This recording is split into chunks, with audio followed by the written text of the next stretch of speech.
Jaya TV காலைமலர் நேயர்களுக்கு வணக்கம். நாம் யோக சூத்திரத்தின் 2வது அத்தியாயத்திலே துன்பத்திற்கான காரணங்கள் என்ன என்று பார்த்தோம். எந்த மாதிரியான துன்பத்தை நாம் எதிர்பார்த்து அதை நீக்கலாம் என்று பார்த்தோம். இப்பொழுது அடிப்படையான காரணம் துன்பத்திற்கு என்ன, அதை பற்றி பதஞ்சலி என்ன கூறுகிறார் என்பதை பார்க்கலாம். திருஷ்ட திருஷ்யயோகோ சம்யோகோ ஹேய ஹேத்துஹு. காரணம் ஹேய ஹேத்துஹு. ஹேயம் என்பது அந்த சிம்டம் என்று சொல்லக்கூடிய வெளிப்பாடு. ஹேத்து என்றால் காஸ் என்று சொல்லக்கூடிய காரணம். காரியம் என்ன என்று பார்த்தோம். காரணம், அடிப்படை காரணம் என்ன என்பதை சொல்கிறார்.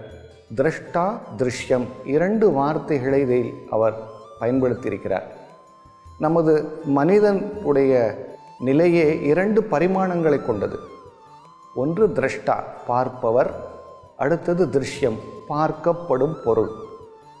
இந்த திரஷ்டா என்பது ஆன்மாவை குறிக்கும், புருஷன் என்றுமே சொல்லலாம். இந்த திருஷ்யம் என்பது பிரகிருதி என்று சொல்லக்கூடிய ஆன்மாவை தவிர்த்த மற்ற எல்லா பொருட்களுமே திருஷ்யத்தில் வந்துவிடும். நமது மனம், அகங்காரம், புலன்கள், பஞ்சபூதங்கள், இந்த உலகம், பிரபஞ்சம் எல்லாமே அந்த திருஷ்யம் பிரகிருதி என்பதில் வந்து விடுகிறது. இந்த 2ம் சேர்ந்தால்தான் நாம் உலக வாழ்க்கையை நடத்த முடியும். ஆனால் இந்த 2மே வெவ்வேறானவை. திரஷ்டா என்பது அழியாதது, சுத்தமானது, திருஷ்யம் நிலையானது. திருஷ்யம் என்பது நிலையற்றது, மாறிக்கொண்டே இருக்கும் தன்மை கொண்டது, சுத்தம் இல்லாதது. இந்த 2ன் கலப்பினால்தான் நம்முடைய வாழ்க்கை நடந்து கொண்டிருக்கிறது. ஆனால் இந்த 2ம் ஒன்று என்ற உணர்வை நமக்கு அவித்தை ஏற்படுத்தி விடுகிறது. அவித்யை என்றால் என்ன என்பதை நாம் முன்பே பார்த்தோம்.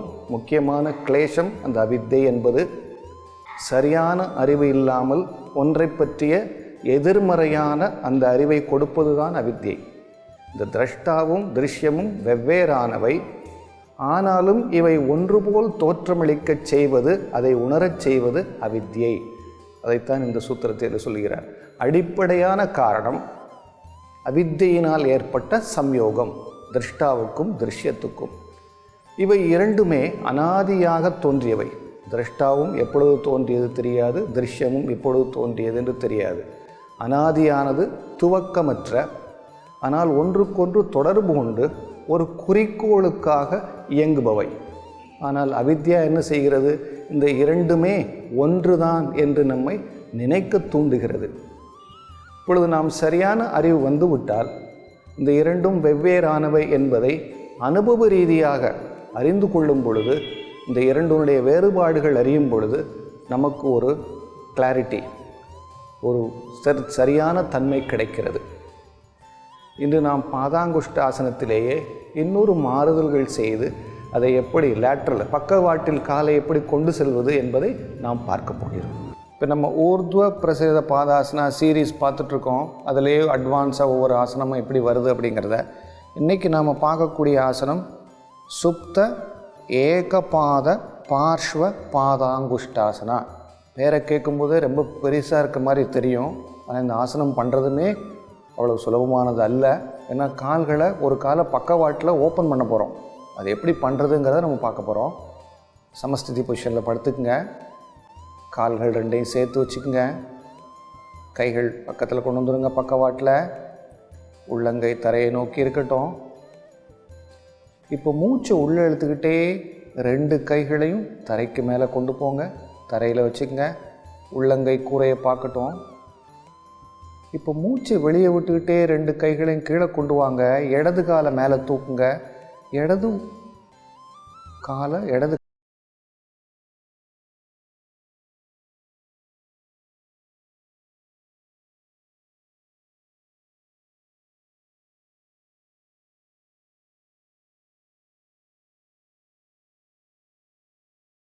இப்போ வலது கால் கீழே இருக்க தரையில், இடது காலுமே பக்கவாட்டில் ஓப்பன் ஆகி வெளிப்பக்கத்தில் இருக்குது.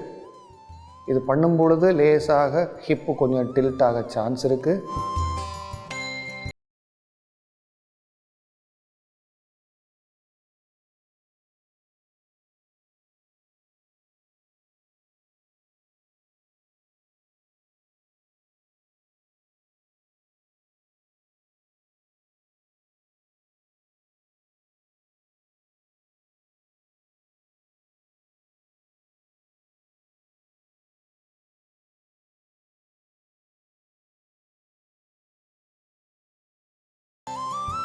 இப்போ மூச்சு உள்ளே இழுத்துக்கிட்டே வலது பக்கமாக பக்கவாட்டில் வலது காலை கீழே கொண்டு வாங்க. இடது கை மெதுவாக ஷோல்டர் வரைக்கும் இடது பக்கம் கொண்டு போயிடுங்க. இப்போ இடது கால் கீழே இருக்குது, வலது காலும் பக்கவாட்டில் ஓப்பன் ஆகிருக்கு. இது கொஞ்சம் அட்வான்ஸான பாஸ்டர். தேர்ந்த ஆசிரியர் துணை இல்லாமல் ட்ரை பண்ண வேண்டாம்.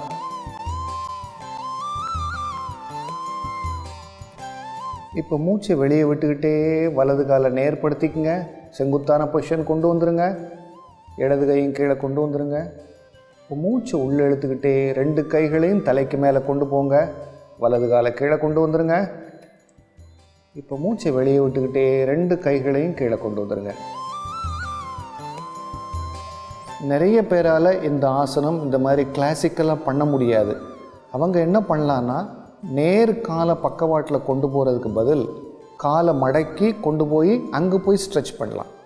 அது எப்படிங்கிறத பார்க்க போகிறோம். சமஸ்திதி பொசிஷனில் படுத்துக்குங்க. மூச்சு உள்ளே இழுத்துக்கிட்டே 2 கைகளையும் தலைக்கு மேலே தூக்குங்க.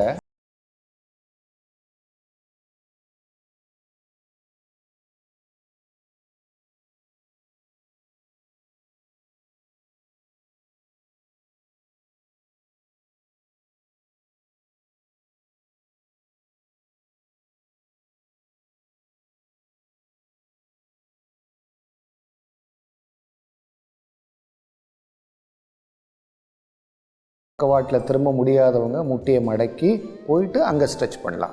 இப்போ மூச்சை வெளியே விட்டுக்கிட்டே இடது காலை நேர் பக்கமாக கொண்டு வந்துடுங்க. செங்குத்தான பொசிஷனுக்கு வலது கை கீழே வந்துட்டோம்.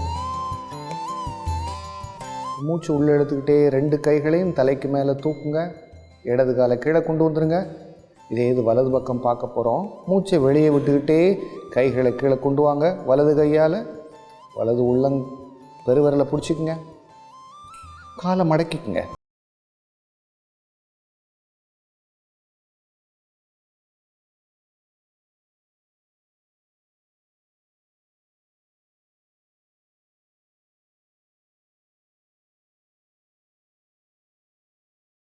பண்ண முடியாது, இருந்தாலும் கொஞ்சம் ஸ்டிஃப்னஸ் இருக்கவங்க இந்த மெத்தட் ட்ரை பண்ணி பார்க்கலாம்.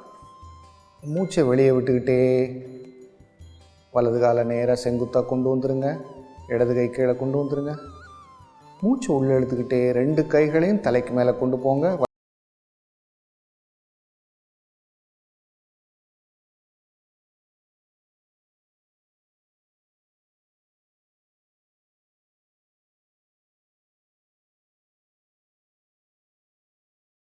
காலையுமே எப்படி ஓப்பன் பண்ணுறது, இதுவுமே கொஞ்சம் அட்வான்ஸ் ஆனது. அது எப்படிங்கிறத பார்க்க போகிறோம். இது சுப்த பிரசாரித பாதாங்குஷ்டாசனா அப்படின்னு சொல்லுவாங்க. சமஸ்திதி பொசிஷனில் படுத்துங்க. மூச்சு உள்ளே எடுத்துக்கிட்டே 2 கைகளையும் தலைக்கு மேலே தூக்குங்க.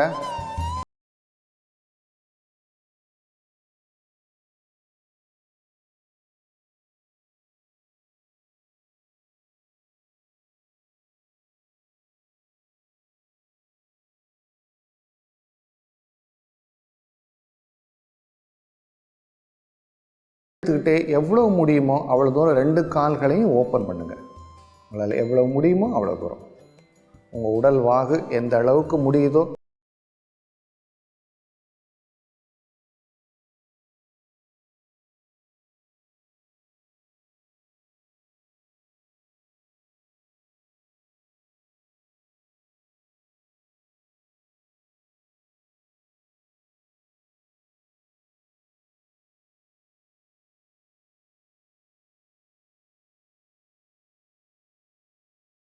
இதே ஆசனம் எல்லாராலையும் பண்ண முடியாது. அவங்க கால்களை கொஞ்சம் பெண்ட் பண்ணி இதை ட்ரை பண்ணலாம். அது எப்படிங்கிறத நம்ம பார்க்க போகிறோம். இன்ஹேல் பண்ணிட்டே கைகள் 2ஐயும் தலைக்கு மேலே தூக்குங்க.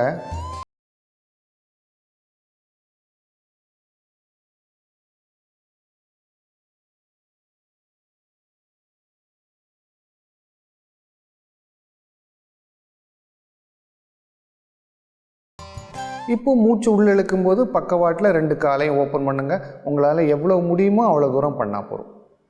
இது அந்த ஆசனம் பண்ணுறதை விட சிறிது இலகுவானது. ஏன்னா